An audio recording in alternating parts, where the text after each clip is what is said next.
भाषा म्हणजे केवळ एका संवादाचे साधन नसते, तर ते एका लोकसमुदायाची ओळख, त्यांचा इतिहास, त्यांची परंपरा, लोककथा आणि पिढ्यानपिढ्या चालत आलेले ज्ञान असते। जेव्हा एखादी भाषा नष्ट होते, तेव्हा केवळ काही शब्दच काळाच्या पडद्याआड जात नाहीत, तर एक पूर्ण संस्कृती आणि मानवी अनुभवाचा एक अनोखा पैलू कायमचा हरवतो।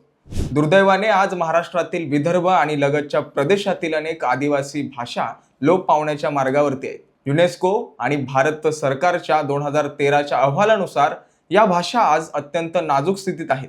नेमका काय विषय आहे हा जाणून घेऊया या व्हिडिओच्या माध्यमातून। नमस्कार, मी हर्ष, आपण पाहत आहात प्रहार न्यूज लाईव्ह। या संकटाच्या छायेत असलेल्या प्रमुख भाषांमध्ये निहाली भाषेचा समावेश होतो। ही एक स्वतंत्र भाषा असून कोणत्याही प्रमुख भाषा कुटुंबाशी तिचं नातं नाही। विदर्भ, विशेषतः बुलढाणा आणि अमरावती परिसरात बोलली जाणारी ही भाषा संकटात आहे। ही भाषा बोलणारे 2000 पेक्षाही कमी नागरिक उरलेत। त्याचप्रमाणे गडचिरोली आणि चंद्रपूर भागात बोलली जाणारी नायकी भाषा, जी द्रविड भाषा कुटुंबातील आहे, ती देखील अत्यंत बिकट परिस्थितीत आहे। तरुण पिढीमध्ये शिक्षण, नोकरी आणि रोजच्या व्यवहारांसाठी इतर प्रमुख भाषांचा वाढता वापर आणि मातृभाषेचे पुढील पिढीकडे न होणारे हस्तांतरण ही या भाषेच्या लोप पावण्याची मुख्य कारण आहे। याच प्रदेशातील कोलामी, माडिया आणि परजी या भाषाही संकटात आहेत। कोलामी भाषा बोलणारे साधारण 10,000 ते 15,000च्या दरम्यान असून या भाषेला स्वतःची लिपी नाहीये। ती देवनागिरी किंवा तेलुगू लिपीत लिहिली जाते।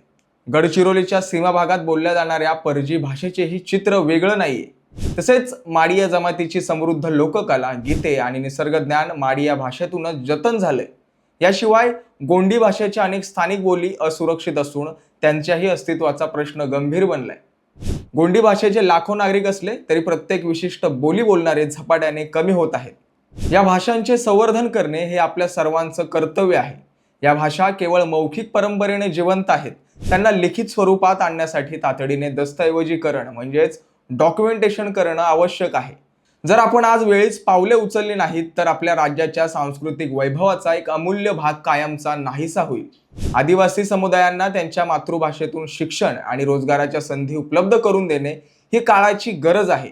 आपली ही भाषिक विविधता जपली तर खऱ्या अर्थाने महाराष्ट्राचा समृद्ध वारसा पुढच्या पिढीपर्यंत सुरक्षित पोहोचेल। ही केवळ भाषा वाचवण्याची लढाई नसून ती एका संस्कृतीला आणि मानवी अस्तित्वाला वाचवण्याची लढाई आहे।